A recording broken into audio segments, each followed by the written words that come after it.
Blessed be everyone. Welcome to my YouTube channel. Today we are talking equinox season.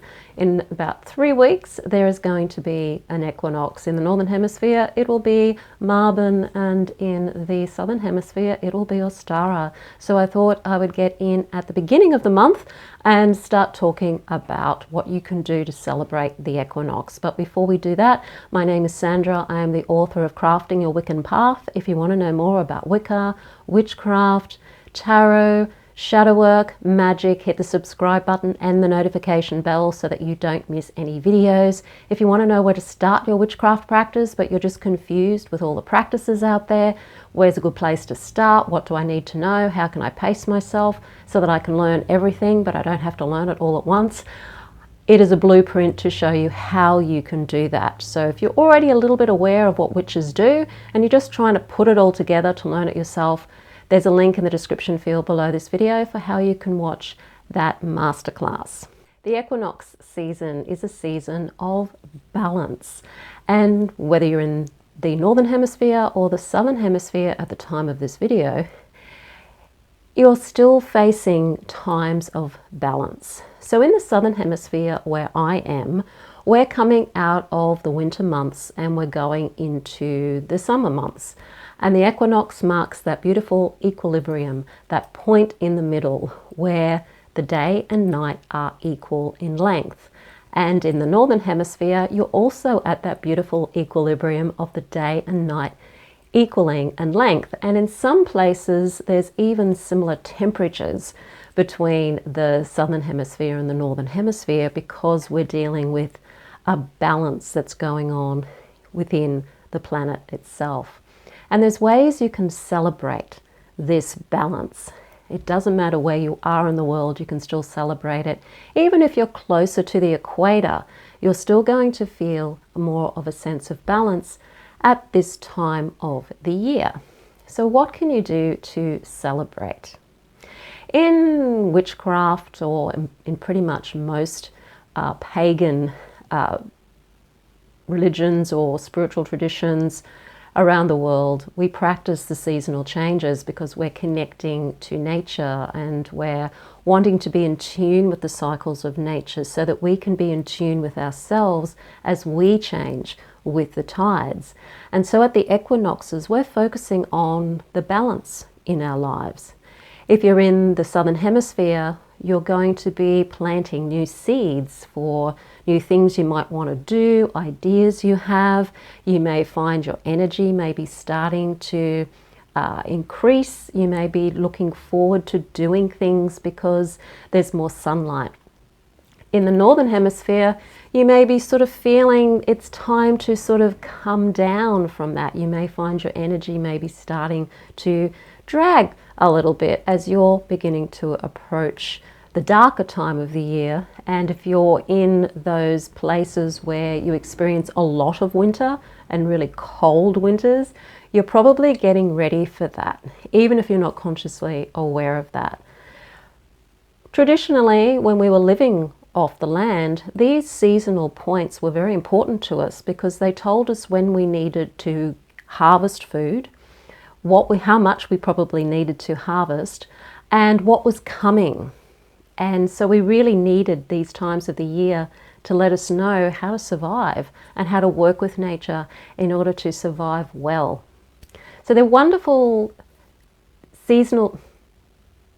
So it's wonderful to celebrate these on a personal level as well. You may not need to worry about harvesting food at this time, or it may not be that you've been through a period of having to not have much to eat because there hasn't been much around. But on a psycho-spiritual level, it's still an opportunity to find balance. So how can you celebrate these equinoxes? The first thing to do is set up a sacred space. If you already practice a daily practice like I recommend you do, then you'll set up a sacred space. That could be setting up a full circle where you're calling in the elements, bringing in the deities, and then beginning your ritual. Or you may just want to set up a sacred space by using incense to clear the space, clearing it with salt water, and doing another kind of ritual to set up that sacred space. In the Mystery Witch School 101 Academy, we do both. We have a daily sacred space ritual that's very, very quick and very easy to set up the space. And I also teach the traditional big circle setup as well. So you have a choice as to how you want to set up your circle or your sacred space. And then it's time to invite the deities in. And you may want to work with the seasonal deities. I like to work with Isis and Osiris for the equinoxes, and I love working with them. They're wonderful deities to work with. And in the Mystery Witch School 101 Academy, we work with those deities at the equinoxes. Invite the deities in. It could just be one deity. You may prefer just to work with a god or a goddess. You might want to connect the different deities to the season. I mean, in all reality, most deities are for every season. There are some that are associated particularly with spring, like the goddess Ostara, for example. Spring goddesses, the triple goddess, flower maiden.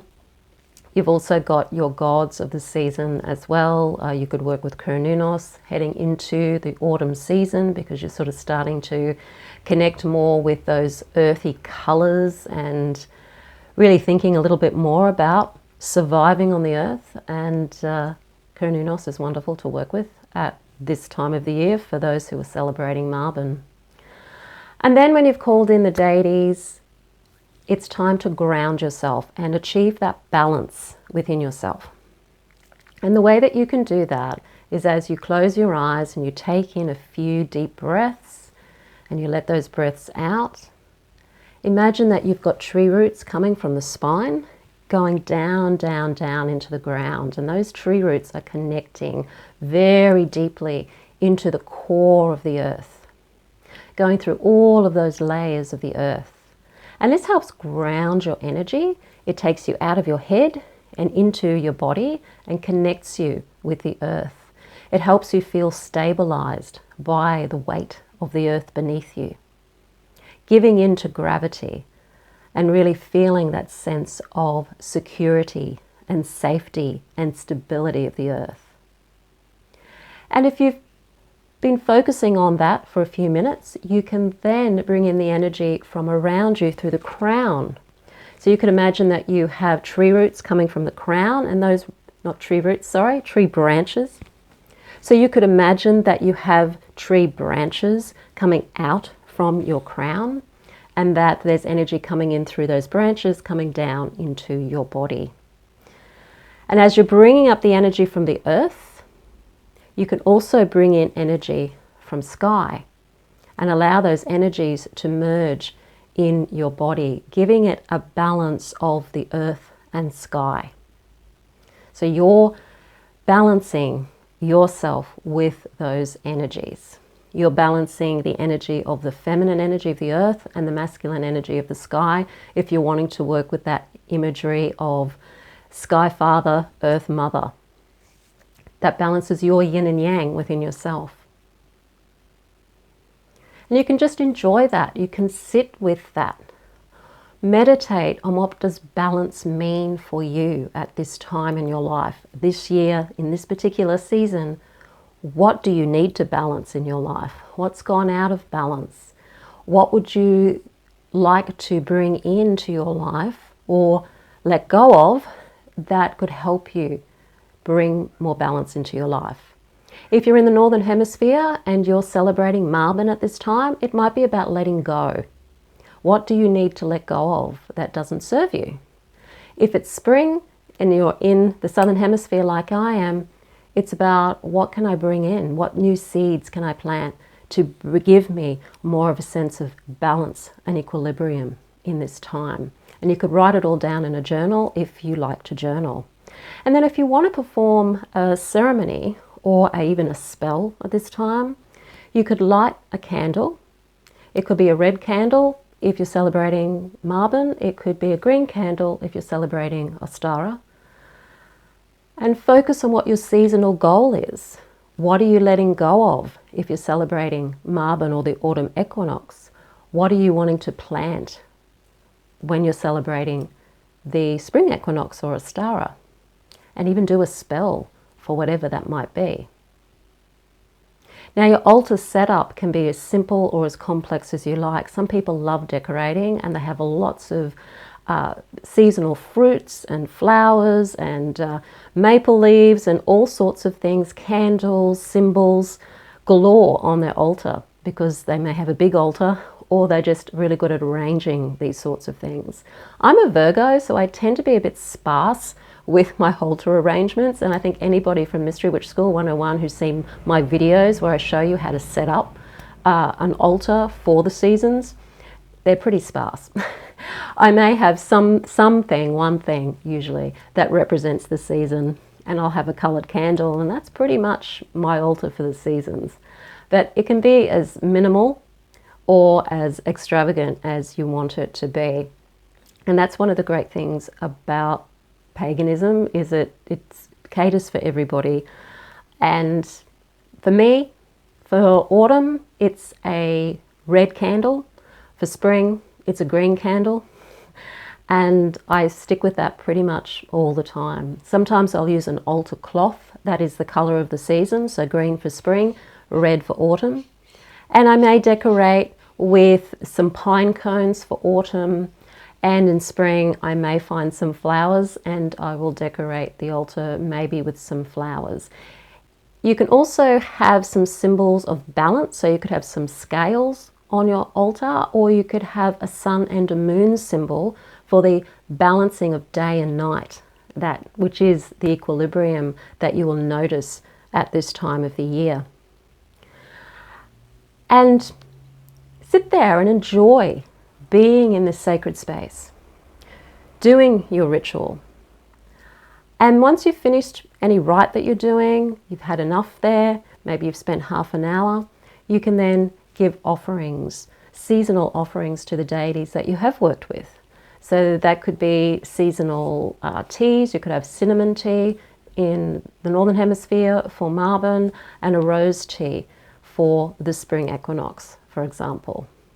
And while you're doing your ritual, you invoke the goddess and god, you've lit your candle, you're thinking of your intentions, you know what you're letting go of, you know what you're bringing in. I've got a couple of prayers that you can use if you're wanting to have any chants or anything in your seasonal ritual. So I'm just going to read out the one for the spring equinox for those of you in the Southern Hemisphere at the moment. It's Blessed Ostara, goddess of the dawn, I welcome your light and the promise of new beginnings. As the earth awakens and life strives anew, may our hearts be filled with joy and hope. Guide me in planting seeds of intention, that they may grow and flourish in the warmth of your embrace. With gratitude, I celebrate the balance of day and night and honour the cycles of rebirth and renewal. Blessed be. And you can ponder those words after you've said them, feel into what it feels like, and just sense the energy around you when you have chanted a chant. For those of you in the Northern Hemisphere who are celebrating Mabon at the time of this video, here is a prayer chant for you. Blessed Mabon, spirit of the harvest, I welcome the balance of light and dark, and I honour the gifts of the earth and the fruits of my labour. With gratitude, I gather the harvest, reflecting on the abundance and the lessons of the year. Guide me in releasing what no longer serves, and in finding peace in the stillness of the coming days. May the warmth of your presence sustain me as I embrace the wisdom of the turning wheel. Blessed be. So chants and prayers can be fun. They can help get you into the feel of the season, and you can create them as you wish. If you love writing, if you're particularly good at writing chants and verses, then enjoy writing them for the season. It's a way to express your creativity. If you're like me and you're not that great at writing, you can use other tools to help you write things, or you can find them that other people have written and created and use those in your spells. It's whatever resonates with you and helps you feel into the season. And once you've finished, you've made your offerings, then it's time to take that energy and use it in your daily life to try and stay in that sense of equilibrium, at least for the rest of the day, and to ponder during that 6-week season between the equinox and the next Sabbath, to really focus on what the meaning of that season is all about. Because the seasonal celebrations aren't really just for those 2 days of the season, or 1 day if it's an equinox or a solstice. It's sort of the season. You've got a season of spring from the spring equinox to Beltane, and you've got a season of autumn from Mabon right through until Samhain. So it's a seasonal energy. What does that mean for you? And if you do want to celebrate the seasonal cycles, the Sabbats, learn about working with energy, setting up practice on a daily level as you learn your skills day by day, month by month, connect to yourself, connect to nature, connect to the deities, and really make this a lifestyle for yourself, then do enroll in the Mystery Witch School 101 Academy. It's the 12-month course where you really get to dedicate yourself to your craft and to your path so that you can start creating the life you really want to create and connect to who you truly are and your potential. So don't miss out on that. There's a link in the description field below this video for how you can join us at the Mystery Witch School 101 Academy. If you like the video, hit the like button, share it with your friends. Don't forget to subscribe. I am Sandra, and I'll see you on the next video.